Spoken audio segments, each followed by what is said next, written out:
Standard Chartered Bank and the South African Land Bank have announced the signing of a $300 million US loan.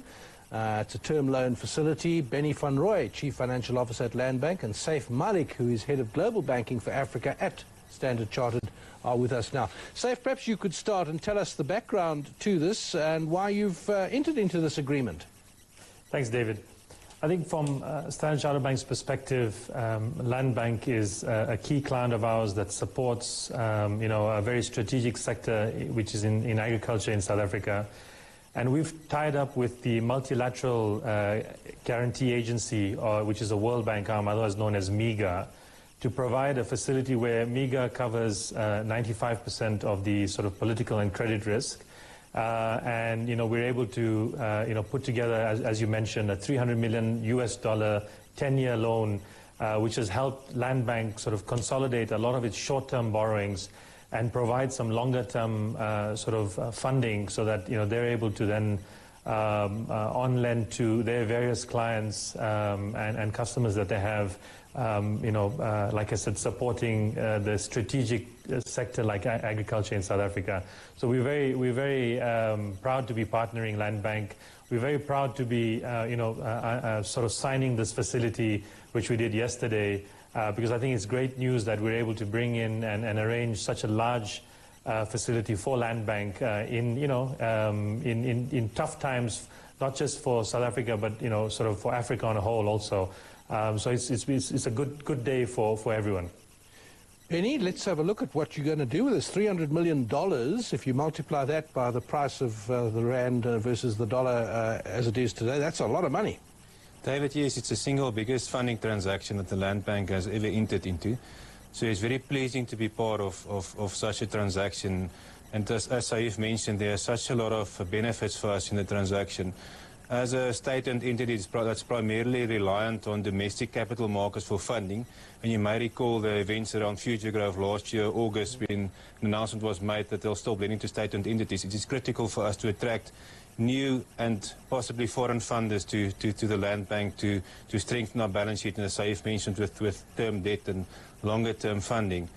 So this has placed us in the position to raise funding of a 10-year maturity, which, given our liability profile and portfolio, adds significant strength to our balance sheet, and we can utilize the funding for a variety of purposes. It is necessary to strengthen our balance sheet and lengthen the maturity profile of our liabilities, which was very short-term biased. That's part of the proceeds can be utilized for that, and we can then also support the entire agricultural sector. A component of the funding will be utilized to fund our development initiatives, to develop emerging farmers and graduate emerging farmers to become commercial farmers, as well as for existing corporate business. So really a very pleasing transaction to be part of, and we are really pleased with the outcome. I want to come back and ask you about that tension between the small farmers and the commercial farmers and the way agriculture is going. But Saif, to come back to you, Standard Chartered, of course, is a multi-country African bank, a global bank, so you've got this reach and you've got the critical mass. In terms of your strategy on the continent, how does this fit with that strategy? I think, David, for us, we've been on the continent for over 150 years. So South Africa has been a big part of that. We've been here and then sort of we've moved out and we've come back again. So I think, we use our ability to attract different forms of capital and then find the client base that we have on the continent and then bring the two together, right? So for this specific transaction, we acted as the sole global coordinator, the book runner, joint mandated lead arranger. So basically we brought in our relationship with MIGA. We have a very, very strong relationship with MIGA. We're one of the top 3 clients where they provide political risk credit enhancement. They have this product specifically for 3 countries in Africa: South Africa, Botswana, and Namibia. We were able to bring MIGA to our client Land Bank. And then we brought in another bank called DZ Bank that came in and helped raise this funding. So for us, it's joining the two forms, the need for capital, the providers of capital or a sort of an enhanced credit enhancement sort of agency like MIGA, and then putting the two together and doing what we've done today. So it's very much part of our strategy. We're in 15 countries in Africa, and as I said, South Africa is a key part of that from a sort of a corporate investment banking point of view also.